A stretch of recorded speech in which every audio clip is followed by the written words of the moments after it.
നമസ്കാരം. Senior professor doctor Suresh K Guptan, director principal scientist AIMRC. ഇന്ന് പാലക്കാട് ജില്ലയിൽ ചൂട് 40 ഡിഗ്രിക്ക് മുകളിലായി. 40 ഡിഗ്രിയിൽ കൂടുതൽ മനുഷ്യ ശരീരത്തിന് 42 ഡിഗ്രിയിൽ കൂടുതൽ ചൂട് അഫോർഡ് ചെയ്യാനുള്ള കഴിവില്ല. പ്രത്യേകിച്ച് ഭാരതീയ സാഹചര്യത്തിൽ 45-ന് മുകളിലായാൽ മരണം വരെ സംഭവിക്കാം. ഡോപ്പാമൈൻ, സോഡിയം, പൊട്ടാസ്യം തുടങ്ങിയ മൂന്നും ഒരേ സമയം കുറഞ്ഞ BP കുറഞ്ഞാൽ ഉടൻ തന്നെ മരണം വരെ സംഭവിക്കാം. ഇതിന് ഒരു സയൻറ്റിസ്റ്റ് എന്നുള്ള നിലയിൽ ഞാൻ നിങ്ങൾക്ക് കർശനമായ 6 നിർദ്ദേശങ്ങൾ നൽകുന്നു. അതിൽ ഏറ്റവും പ്രധാനം, നിങ്ങൾ 12 മണി മുതൽ 3 മണി വരെ ഒരു കാരണവശാലും വെയിലത്തിറങ്ങി നിൽക്കരുത്. 2, നിങ്ങൾ ബോഡി വെയ്റ്റിൻ്റെ 0.33 എന്ന് പറഞ്ഞാൽ 100 കിലോ ഭാരമുള്ള ഒരു വ്യക്തി 3.5 ലിറ്ററെങ്കിലും വെള്ളം കുടിക്കണം. വെള്ളം എന്ന് പറഞ്ഞാൽ ഇളനീര് വെള്ളം, മോരും വെള്ളം, ഒപ്പം ഏതെങ്കിലും തരത്തിലുള്ള പ്ലെയിൻ ജ്യൂസുകൾ. പഞ്ചസാര ഒരു കാരണവശാലും, ഷുഗർ കമ്മിയുള്ളവർ മാത്രമേ പഞ്ചസാര ഉപയോഗിക്കാവൂ. 3, നിങ്ങൾ ഇടയ്ക്കിടയ്ക്ക് മുഖം കഴുകുകയും കണ്ണും നാവും ഹൈഡ്രോതെറാപ്പി ശുദ്ധജലത്തിൽ ഒരു 10-12 തവണ മുക്കിയെടുക്കുക.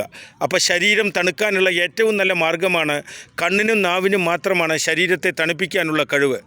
അടുത്തത്, നിങ്ങൾ കുക്കുംബർ അഥവാ കക്കിരിക്ക, അതുപോലെ തന്നെ ഇപ്പോൾ മാങ്ങ, ചക്ക തുടങ്ങിയിട്ടുള്ള പ്രകൃതിദത്ത വിഭവങ്ങൾ, തണ്ണിമത്തൻ ധാരാളം കഴിക്കുക.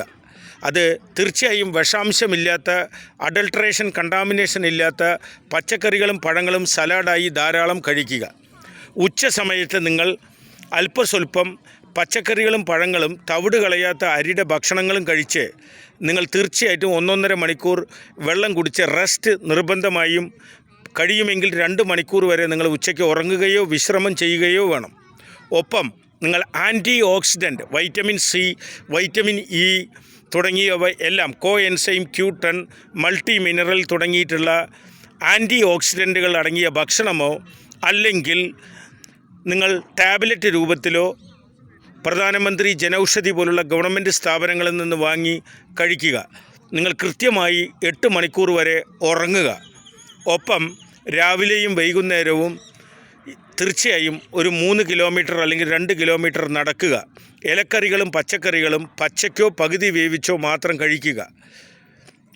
ഒരു കാരണവശാലും നിങ്ങൾ ഉച്ചനേരത്തെ പുറത്തിറങ്ങുകയോ, കാരണം ഇത് 45 ഡിഗ്രി വരെ എത്താമെന്ന് കാലാവസ്ഥാ നിരീക്ഷകർ അറിയിച്ചു കഴിഞ്ഞു.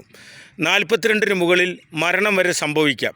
ഇത് അത്ഭുതകരമായ കാലാവസ്ഥാ വ്യതിയാനമാണ്, പ്രത്യേകിച്ച് പാലക്കാടും പുനലൂരും.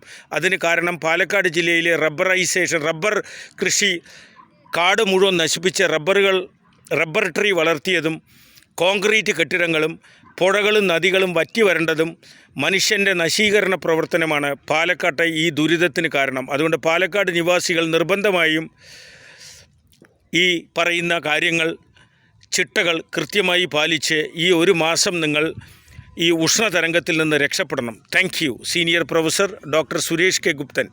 നമസ്കാരം. For public interest, not for medicinal use. പൊതുജന നന്മയ്ക്കായിട്ടുള്ള അന്താരാഷ്ട്ര മനുഷ്യാവകാശ സംഘടനയുടെ ജുഡീഷ്യൽ മെമ്പർ എന്നുള്ള നിലയിലുള്ള ഒരു ഉപദേശം മാത്രമാണിത്. Thank you.